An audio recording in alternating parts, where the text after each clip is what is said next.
Olá a todos e a todas.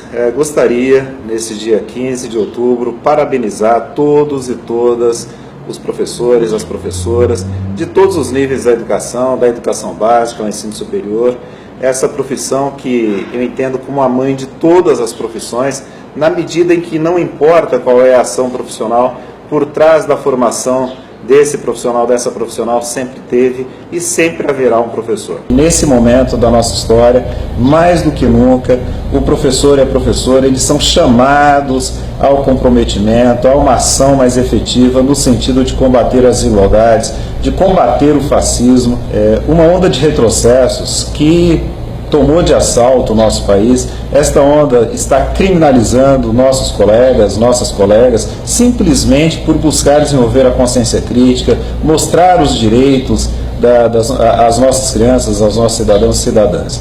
Desde dia 28 de outubro, todos nós temos aí uma importante missão, que é decidir nas mãos de quem vamos entregar o comando no nosso país.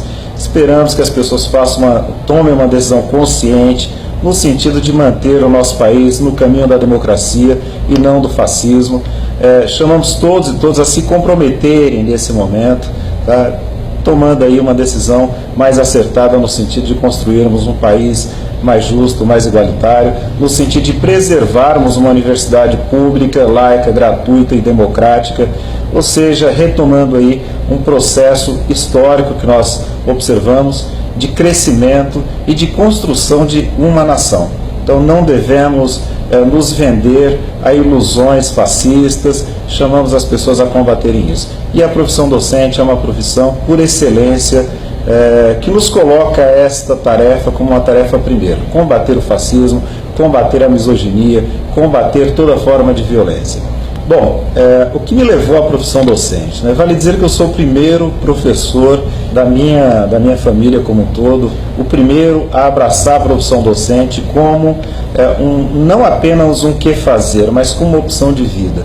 Eu vejo na profissão docente algo muito bonito, que é atuar com o novo a cada dia, com a transformação a cada dia, com a possibilidade de estar constantemente se renovando e buscando crescer, tanto pessoalmente, mas com o outro e com a outra, ou seja, com os alunos e com as alunas. Então é uma profissão que a todo momento nos obriga a nos transformarmos e a nos ressignificarmos.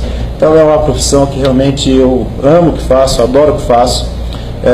Acho que ao longo dos meus 25 anos de atuação enquanto professor, até hoje, imagino que nenhum aluno ou aluna deve ter encontrado em mim qualquer indício de um menosprezo pela profissão, ou ainda qualquer indício de alguém que está fazendo o que não gosta. Eu amo o que faço e pretendo continuar fazendo